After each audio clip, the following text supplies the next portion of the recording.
Hello, and welcome to the Narrowing Path, Walking the Spiritual Walk. My name is Steve Van Eiderstein. Thank y'all for joining me again tonight. And we will be reviewing the first chapter in the book As a Man Thinketh. Hopefully you can see that right there, by James Allen's. And you've been hearing a lot of his stuff from this last year over the course of his daily meditations. We did January 1st to December 31st of 2023, and I added in February 29th. So if you guys are listening to that this year, you'll actually see or be able to hear along with the leap year, which is pretty cool that he put that in. I'm glad I recorded that last year. So I'm excited to see this, and this is going to be the first video podcast that I've ever done. So bear with me. There might be some snags, some snafus, some things that don't go quite as smoothly as I anticipate, but that's part of the fun of this whole thing. It gives me the opportunity to grow and experiment and change and do a couple of different things. So I'm looking forward to it. And this is my office, as you can see. One of my bookcases, and I got another one over across the room that maybe sometime you'll be able to take a look at. So forgive me, I've got the video feed over here on the laptop that you can't really see too much of, and I'm looking into a ring light right now. This is all new to me, so I'm excited to do this. This is a personal challenge that I took on for personal growth for me, so I am extremely excited. I will be also posting this to the YouTube channel for The Narrowing Path, Walking the Spiritual Walk. I opened a YouTube channel for it as well. I'll be posting it to the Facebook. Go ahead and follow us on Facebook if you'd like. And I'm excited to do this today, and I hope you all are too. If you haven't listened to the first two episodes from this year, the first one was pretty good, kind of going into an overview of the first half of the year, I'd say. And then the next one was a reading of the first chapter of this book. And it included the foreword to it as well, which was quite short. But I wanted to read that so people could take a listen to that so they knew what we were talking about today and what I was going to kind of do a study of or a review of. Now, this book is extremely dense, though it is short. Okay? So every paragraph, every paragraph has the ability to have so much information in it. And I don't want to make this 3 hours long. So it will be a quick dive into it. I'm still going to call it a deep dive, but a faster deep dive, if that makes any sense. Just some really cool things that I've taken out of it that have helped me along my path while I've grown spiritually and I've kind of experienced this whole thing. So I'm excited to do it. And this is the book that I'm reading out of. This is the copy anyway. There's so many copies. I'm not sure the year on this bad boy. This is leather bound, and but it doesn't have a printing date. Just more so printed in the United States of America. So, but we will be doing the first chapter, which is called Thought and Character, as well as the foreword too. So, let's go ahead. And we're going to get started. You'll hear some pages flipping. I'm going to be picking this book up regularly and to reference it, to have direct quotes from it. I have a little bit of what I want to talk about written down in front of me. So if you see me looking down or picking something up like this, that's what it is. So thank you all for your understanding, and thank you for joining me on this first one. So here we go. This is the foreword and first chapter of James Allen's As a Man Thinketh. Let's get into it. So, the foreword, he talks a little bit about, in that first line there, really, it's not an exhaustive treatise on the much written upon subject of power of thought. One of the things you've got to understand, or accept, maybe, going into reading this book, is the impact your thinking has, the impact your thoughts have on your day-to-day living, on your circumstances. understanding that the things you think about hold significant power in your life. Okay? These are what we have to kind of start on the basis of. This author, James Allen, was around during the height of the New Thought movement, which was predominantly a Christian movement, actually. It was based on Christian, it is a Christian principled program, but in religion and practice, really, I guess is a better way to say it. And James Allen was a part of that for a little while, but though he just stepped away at the end, though I do not remember why, but his writings and his practices really focus on living spiritually, focus on living rightly. They focus on doing the right thing for the right reason, and selflessness and service to others, which is then in turn service to God, is what we're talking about. But or it could be whatever your God is too, right? I say that often on this last year of podcast, that could be, when I say God, that could be society for you. That could be nature. That could be the universe, that creative power, that energy, whatever that is for you. We're not here to tell you it's wrong. I'm not here to tell you it's wrong.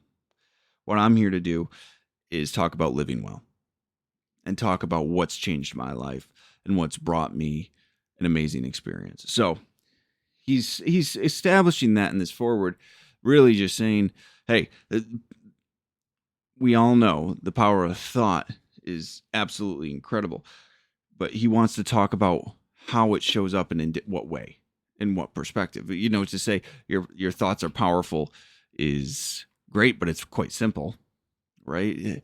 This is an exploration on how powerful and how to take some responsibility through the power of your thoughts for your life, right? That's what this whole book is about. And it's this first chapter, Thought and Character, is how thought affects our character, right? So he says in there, one of the quotes was, they themselves are makers of themselves. I mean, that's the quote right in the middle of the whole thing. And it goes along with this entire thing. What he's trying to establish is you are 100% responsible for you in your life. It is you. You can't blame anybody. You cannot shrug things off. You cannot put the power outside of yourself. You have to take ultimate 100% accountability and responsibility for what you're doing in this. So,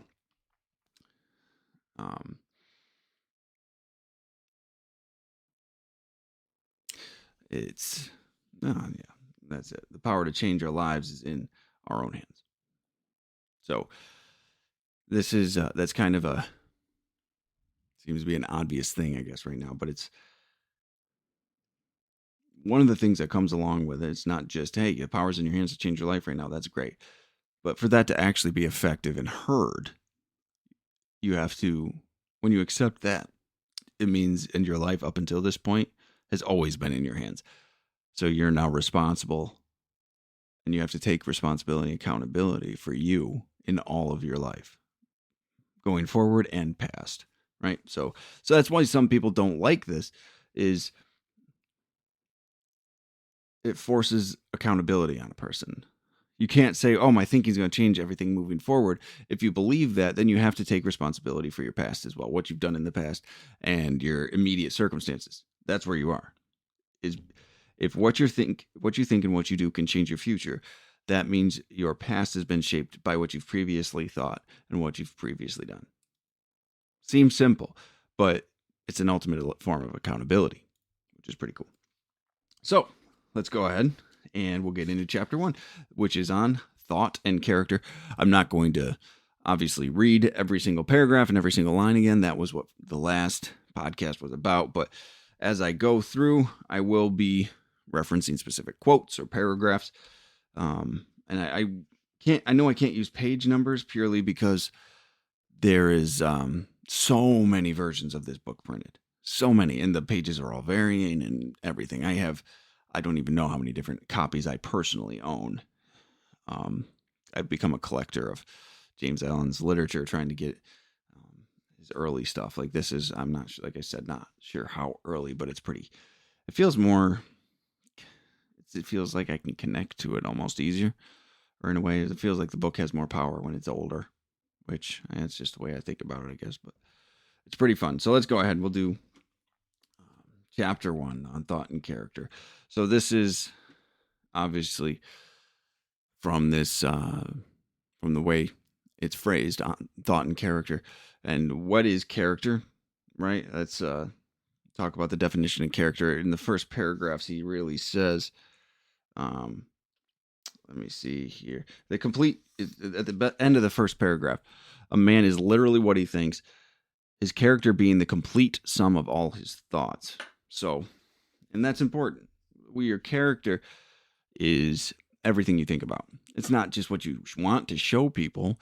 And what we'll talk about here in just a second, actually, is all of your thoughts will eventually come to the surface through your actions, right?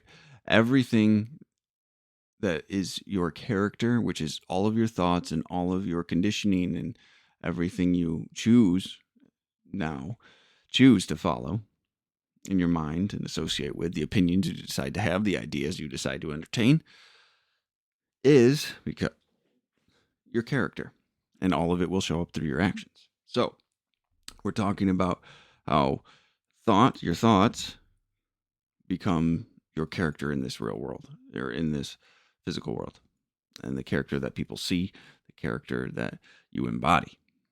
So the premise of this book is named after actually a Bible verse. Surprise. Like I said, he was associated with the New Thought movement for a while. And the verse is Proverbs 23:7. And it reads, "For as he thinketh in his heart, so is he." Right? So that's why the title of the book is As a Man Thinketh. And he goes into in these first paragraphs about how this is such an all-encompassing statement. Right? This is something that affects every area of your life. It affects it shapes every instance of you, every perspective of you. So it says here, a man is literally what he thinks. It is. All the fears you hold in your head, what you're scared of, all the perspectives, opinions, and ideas that you take. That is you. Just as much as your body is you, right? Honestly, your body serves the mind, which is pretty incredible. So, that definition of character, that's important. Thought is all the ideas and perspectives that you entertain, and character is the accumulation of those thoughts as illustrated through your actions. So, he talks about also, I think that's the second paragraph, as a plant springs from and could not be without the seed. So every act of man springs from hidden seeds of thought. It could not have appeared without them. This applies equally to those acts called spontaneous and unpremeditated as those which are deliberately executed. Okay, so important stuff. We're in paragraph 2 of chapter 1. We're in very important stuff already. It's the premise for this entire book. It's the understanding of the linkage here, right? So he gives a metaphor that you just heard, and he's talking about a garden, right? He's talking about how a seed leads to a plant, and then later on he talks about how there's the fruit of that plant, right? So if you're getting apples, let's say you have apples, you have to have an apple tree, and to get an apple tree, you need an apple seed. Seems logical. And what he's saying is the order of operations here is your circumstances and your character and your consequences and where you are in life is your fruit. These are the results of what? Your actions, which is the tree. That's the plant that you're harvesting these things from. And then the idea is the seed. Okay. So it goes the seed to the plant to the fruit. It goes thought to the action to the consequence. This is incredibly important stuff at the end of the day.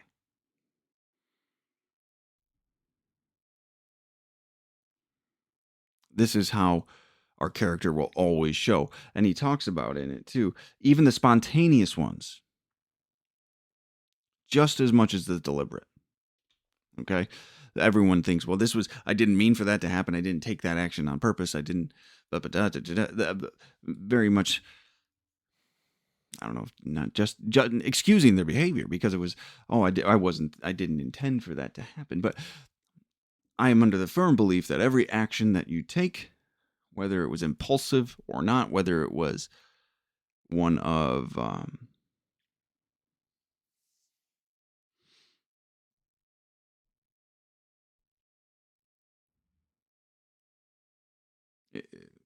was the word? Deliberate.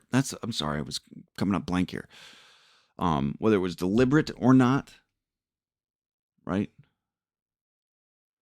They all start with a thought. Now, some actions have become reactionary because we've thought about it so much that we've trained our body to just react. But the thought is still there. It's just a lot shorter timing from the processing of it, right? It all starts with a thought. I believe it. That gives you the power to change. That's why everybody that I hear say that's just how I am, I've always been that way, it's a cop-out and excuse. It really is. You can change absolutely anything in your life. You can change absolutely any behavior and perspective if you're using those phrases. That means you don't want to change. Simply, it just means you do not want to change. You enjoy it for some reason. It still serves you somehow, and you don't want to change it. And that's fine. Well, it is fine. I can't do anything about it. But I would encourage you to explore other options than resigning yourself to a behavior that does not serve you well in the end, if you are saying that. If it's a good behavior, positive, healthy, keep on going with it. That's fine. But no, you have a choice every single time, whether you do that or not. Pretty powerful stuff. So the next part it goes into is this kind of little poem. And it's a very interesting, and it talks about how evil thoughts lead and is guaranteed that there will be pain afterwards. And from good and healthy and pure thoughts, joy will follow. So it's a direct association of if you're getting pain, you're having these types of thoughts. If your life circumstances are painful, you're having these types of thoughts. If you have joy and happiness in your life, you're having these types of thoughts, pure thoughts, good thoughts, right? I mean, the association seems pretty simple at the end of the day. Yes, I believe it is. It's pretty straightforward, and I agree with it. And he makes an interesting comparison in this poem, though. He compares evil, painful thoughts, evil thoughts, as an ox pulling a cart. And it's as sure as a. Let me read it real quick. It's phrasing because the poem is a little odd, but hath evil thoughts, pain comes on him, and as comes the wheel, the ox behind. So as pain is guaranteed, as pain is as sure as an ox carrying a load, right? It's heavy It's work, it's effort, it's a pulling, it's a dragging backwards almost. It's crushing, it's a heavy thing, right? That's what these evil, selfish, really, at the end of the day, thoughts are. He'll use the term sinful in some of his other works, actually, which I know is a hot term, but really, if you understand what he means by it, which is just ignorance of a self-serving action. So in other words, you're doing something that serves yourself. It serves a purpose to either protect you, make you feel good, make you feel powerful, something like that you learned at some point. You haven't learned about a different way to live, then it might be sin, but it's really just ignorance. All sin and evil is really just ignorance. So he compares these, though, to this working farm animal, ox, pulling this heavy load. And then he goes directly after that to if one endure in purity of thought, joy follows him and his own shadow, as his own shadow. Sure. So he's talking about that. You'll get joy, but it's not this heavy thing, though. It's this consequence of living in light. It's this consequence that always will happen when you're living in pure thoughts, when you're taking on pure thoughts and joy. So it's not a weighted thing. It's just there. We don't even notice it. It's not a burden to carry, I guess is maybe the better way to say it. So it's not only is it interesting, the associations that he uses, but just like the symbolism within it, because it's kind of a heavy, working, painful thing comparatively to a thing that has no weight. It just occurs. It just happens, and it happens when there's light, right? And James Allen actually, in many of his other books, talks about knowledge and awareness being the light that expels the darkness, which is evil and sin. So, which I agree with. So I like the picture he paints in that little poem there. So, but directly after it, though, it was a line that I've had to think about a little bit, and it talks about man is growth by law and not a creation by artifice, and cause and effect is as absolute and undeviating in the hidden realm of thought as the world of visible and material things. So that comparison, or excuse me, that statement, man is growth by law and not creation by artifice. I thought it meant I had the wrong understanding of artifice for a long time. So I looked it up specifically so we could talk about it. Clever or cunning devices or expedients, especially as used to trick or deceive. So we're talking about deception. So what we're talking about is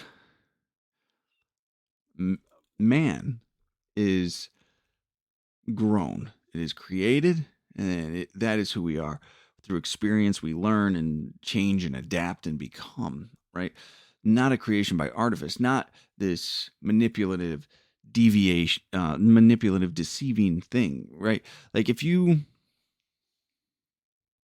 want to accomplish something and want someone to do something for you, but they won't do it unless you behave in a certain way, right? That's what we're talking about here. Your character isn't created through deception. It's not created through these manipulative ways. So the change we have to go through a process of growth and change to get these things. If we try to do it the other way with deception and manipulation, we're going to end up in painful situations, hurting ourselves and others. So it's a very big phrase there. And then he goes right into that. Cause and effect is absolute, is as absolute. This is true in thought and the physical world, right? So cause and effect, Newton's law, right? So it's when an action is taken, there will be a reaction of equal impact or value. So, and I know I'm probably butchering that. Please forgive me, but I think that's the general premise. So if I take a pen and I throw it, it will move. It will fly, right? Physical representation. The thought, though, is the same exact thing. If I think negative thoughts, evil thoughts, sinful thoughts, but I'm going to really, I think the most accurate way to say that actually is selfish, self-centered thoughts. I come from a recovery background, so this is something that's been really driven into me. So selfish, self-centered thoughts, there will be pain. This happens, that is the result. It was cause and effect. This is traced back not only if there is a law that applies in the physical world, material world, it applies also in the spiritual mental realm, which I thought was a pretty cool understanding to get. These spiritual laws apply in all planes, which is very interesting. So what he goes in to say, that part is the godlike character. Godlike character is not a thing of favor or chance, but it is a natural result of continued effort in right thinking, the effect of long cherished associations with godlike thoughts. So if you want good character, if you want godlike character, because that's really what we're striving for, right? The target is on Christ-like character. Righteousness is a good way to say it because it takes the deity part out of it, maybe the religious part out of it. But godlike character, we're talking about virtues. We're talking about like virtues like honesty and faith and hope and love and forgiveness and courage, integrity and strength, and these types of things, right? These come from a very deep place, right? And that's what we strive for. But you can't want to have strong character. You can't desire strong character, but have weak actions. You can't have selfish, self-serving actions when you know the virtuous thing to do would to be a different action, right? So what he's saying is, if you want that character, or more so actually in this the specific terminology he's using here, if someone has godlike character here, they've been focusing on godlike thoughts, meaning they've been focusing on honest thoughts, they've been focusing on loving thoughts, being of service, right? Practicing that way of living. They haven't just hoped they got there by chance. That's not how this works. And he goes on to say, and then the opposite is also true. If you have bestial, meaning a completely selfish, self-serving, pleasure-driven lifestyle, like you only do things that serve you and make you feel good about yourself. That's it. If that's all you do, that's a very bestial lifestyle. And that comes from only thinking about those things. Like, how can I get over on this person? How can I get what I want out of them? How can that person serve me? How can these, what can I do right now to make myself feel pleasure? Right? I mean, that's what, I'm sober, like I said.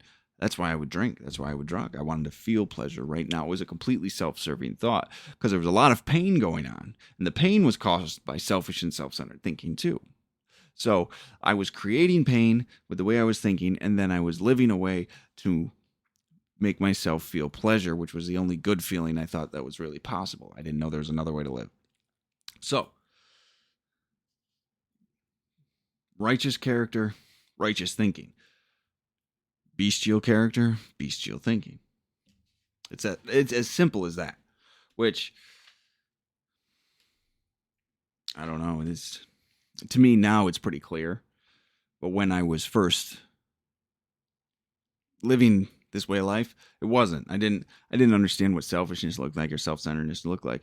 So I've had to take it took a while to sort it out. But when you start sorting it out and start really looking for your own selfishness and self-centeredness, you find a lot of stuff, and the depth it goes to. There's layers to it.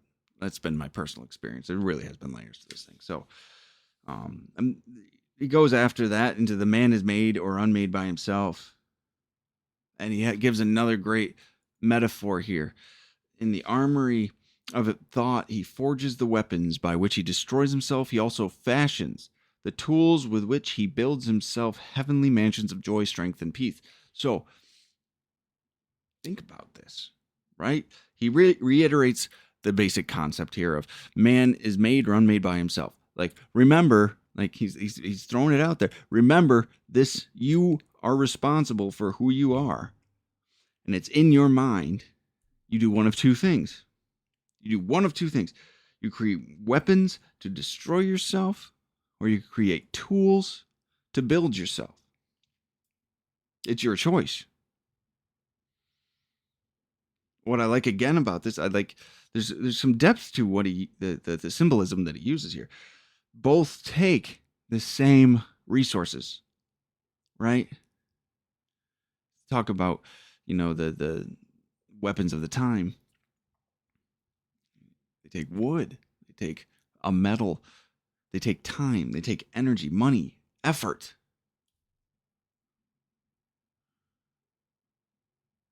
All that is different between the two things, a weapon or a tool, is intention. What are you trying to build? A weapon to destroy or a weapon to build? It's in your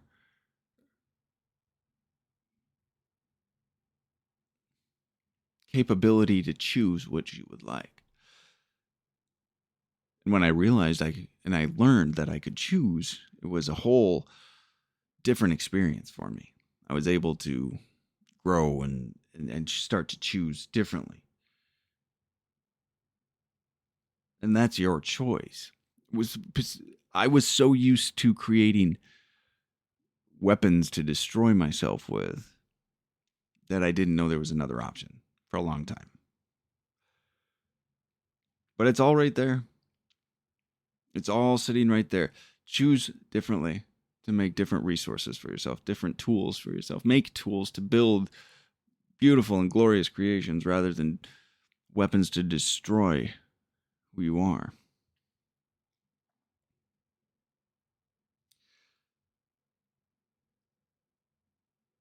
He goes on here to say, by the right choice and true application of thought, man ascends to divine perfection. So that righteous character we're talking about, that godlike character, Christ-like character, virtuous character.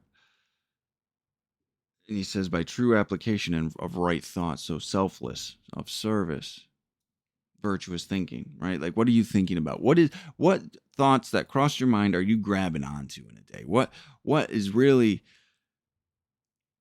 something that you're listening to, right? The wrong application of thought, he descends. This is interesting. This was very, very cool to read. Maybe not cool, but crucial to understand. He descends below the level of the beast. Below the level of the beast. Now everyone thinks that you can't go below animalistic behavior, but we can. The problem, or how that happens, is we are animals. We're in an animal body that's been blessed with a higher intelligence. So we can exploit and pursue those animalistic desires to a point where normal animals cannot. We can destroy in incredibly efficient ways to serve ourselves, guys. That's the incredible things. We will actually go below the level of beast to something completely different because we're using the gifts we've been blessed with for negative and destructive things. So we would just destroy all. It's a very real thing to understand. We can ascend higher than anything, but we can also fall below everything. So it's scary to think about, but it's so true. It's impressive, actually, to the extent we can go to sometimes. And he finishes that that paragraph with, between these two extremes, all grades of character, and man are all grades of character. So godlike character, below bestial character, and all between, right? And it's all up to you. It's all up to you and what you're choosing to actually follow. what you're choosing to think about, what thoughts you're choosing to hold on to for dear life, and what thoughts you're normalized to, really. So, all right. Now, this is kind of it goes into a really cool line here. Of all the beautiful truths pertaining to the soul which have been restored, restored is an important word here, restored and brought to light in this age. This age, none is more gladdening or fruitful at divine promise and confidence than this. Man is the master of thought, the molder of character, and the maker and shaper of condition, environment, and destiny. Okay, so why that is so important, why that is so amazing of a statement to me, is the soul which has been restored, beautiful truths pertaining to the soul which has been restored and brought to light in this age. Think about that. Restored and brought to light. It's always been there. This is a principle and a law and an understanding that was there a long time ago. This is one reason that I believe in what I believe in. I believe in the spiritual way of living, and where it brings us to is because it's always been there. It constantly gets rediscovered. It constantly gets brought back into the world. It constantly helps us grow and be better people, regardless of religion, regardless of practice, regardless of demographics. These spiritual truths always seem to come to light. They always seem to come to the surface. And they are applicable in the mental plane, the spiritual plane, the physical plane. Like I said, these rules that apply in the physical world have a spiritual law behind them. There's something governing all of these things that have existed before them and will exist after them, I believe, too. Which is an incredible thought. So these teachings and these laws are things that have always been, guys.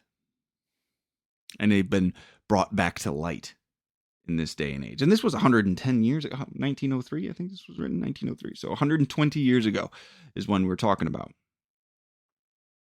And again, in today's day and age, these are understandings and realizations that are constantly being rediscovered. They are being brought to the surface. They are being reintroduced in different ways, but they're still the same concepts, same underpinnings as what he talks about in this 50-page essay from 1903.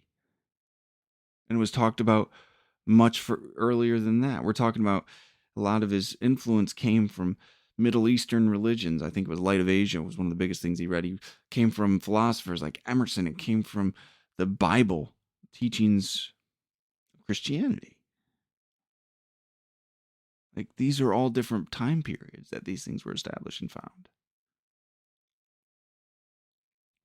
It's incredible, and I find it very powerful to think about it that way. So,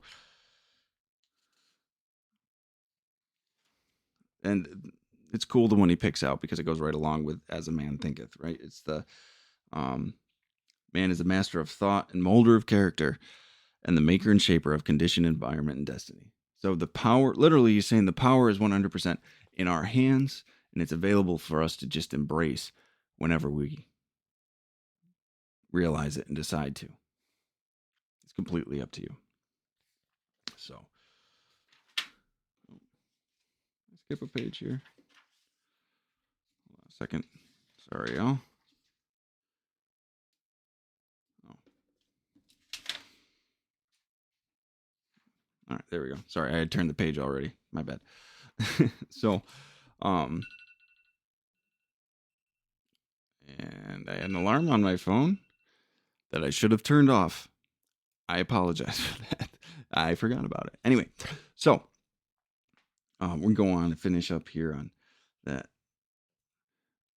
Right after that, man, as a being of power, intelligence, love, and the Lord of his own thoughts, man holds the key to every situation and contains within himself the transforming and regenerative agency which will make him, which he may make himself what he wills. So power, intelligence, and love are all capitalized on this, which usually means that he's talking about a power greater than himself, a divine something, right? That God, deity, that creator, that energy, that source of the universe, whatever you want to call it, Mother Nature, and some people in the more agnostic, atheistic leaning might just say society. human society, whatever you want to say. But the power, intelligence, love, that's what we are made of. That's what we're comprised of. And that's within us. So we are the Lord of our own thoughts. We hold the key. We're sitting here wanting life to change for us, but we're the ones with the key to change it. We're the ones that need to go to the door, put the key in the lock, open it up, and open the door. That is on us. But we don't know that. Many don't know. I didn't know that. Let me keep it on me. I didn't understand that for a very long time. So it's pretty cool to see that now, I guess. We hold the key and we create, regenerate ourselves. How did he say it? Transforming and regenerative agency by which he may make himself what he wills.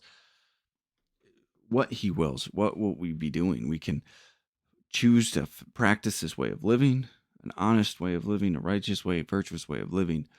And then when we follow that path, we can grow in our knowledge and understanding and use our will appropriately and walk out of the self-made prisons that we've put ourselves in, right? It's up to ourselves to transform and regenerate ourselves. I like how he used regenerate because I came from a very dark place and painful place, and one that many die from, actually.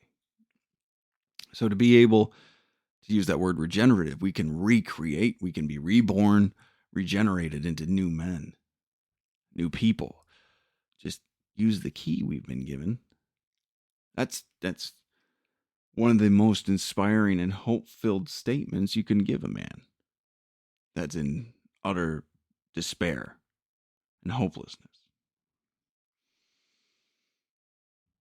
And that's the next paragraph says that, and the man is always the master, even at his weakest and most abandoned state. Even in your most decrepit, even in where you've lost the most, you think you're the most hopeless. It can be a painful realization. I will not lie, but in that pain, you can find so much hope when you realize you are 100% responsible for it. You have just mismanaged your entire life, but you have, because you've been selfish and self-seeking. When you can grab onto that and flip that over and then take accountability for all of it, which means you get to have accountability for the future. You get to more intelligently designate what you're going to be doing. You're going to more intelligently go along with this stuff. Okay, so you'll put the effort and energy and time into more appropriate things that'll help you grow and change, instead of focusing on the negative and blaming the world and blaming a judge or a family member or an ex-lover or whoever. You say, I did this and I will not continue to. And you make different decisions and you start thinking about different things, about honest and loving things, kind and forgiving things, being a person of integrity and joy. These are big things, guys. These are huge things. So, in the last paragraph, he talks about it, though. He talks about mining.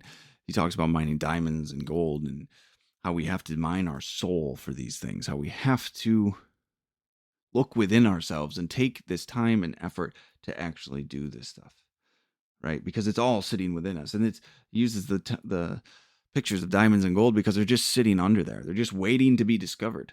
All of this stuff, all of this spiritual knowledge, all this spiritual awareness is sitting within you, waiting to be brought out, waiting to be utilized and leveraged and used to build an entirely different life. It's just waiting there. But you have to go look for it. You have to go dig for it. You have to take the initiative. And he talks about almost an experiment to take, really, at the end of the day. And We'll dig deep in the mind of his soul. And that he is the maker of his character, the molder of his life, builder of his destiny. Again, he's reiterating this over and over again just to give us this understanding. He may unerringly prove if he will watch, control, and alter his thoughts, tracing their effects upon himself, upon others, and upon his life and circumstances, linking cause and effect by patient practice and investigation, and utilizing his every experience, even the most trivial everyday occurrence, as a means of obtaining that knowledge of himself, which is understanding. So I know, long sentence, right? But if he will watch, control, and alter his thoughts, tracing his new thoughts' effect upon himself and others, and upon his life and his circumstances, linking cause and effect so really paying attention to what's happening, right?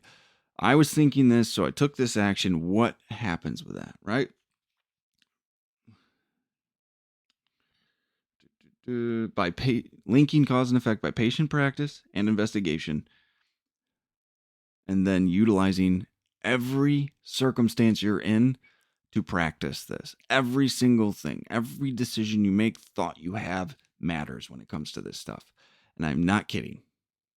Even the most selfish, minor detail matters.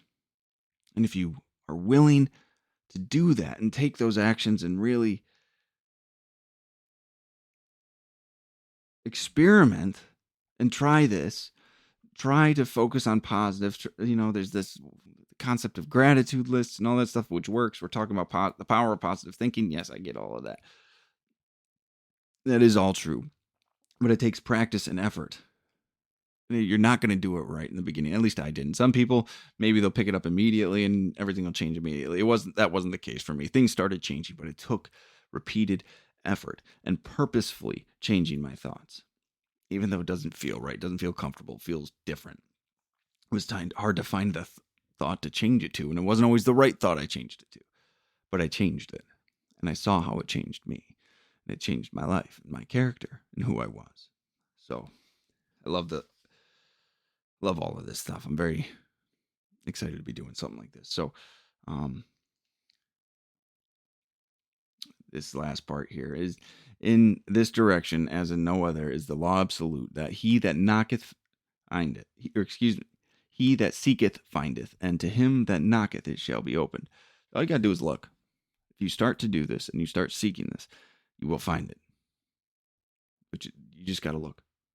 And you have to make an honest attempt to begin this, and you'll be amazed what can happen. And he ends it with this. I love this line.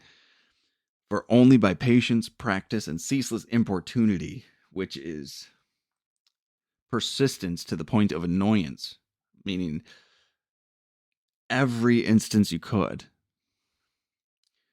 can a man enter the door to the temple of knowledge. Door, temple, and knowledge are all capitalized there. So those are all parts of that power, that God, that greater thing than you. So it takes patience, practice, and ceaseless importunity. Persistence.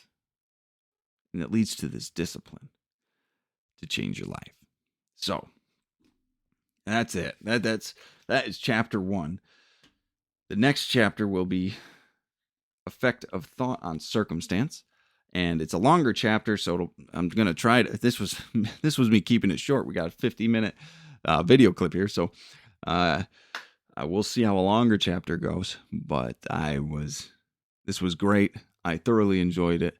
I hope y'all did too, and I'll be looking forward to next week. I will be reading the chapter thought on the circumstance, and then 2 weeks from today, I will be doing another video podcast. So it's real exciting stuff. So thank y'all for joining me for this, and I look forward to the future. So until next time, thanks.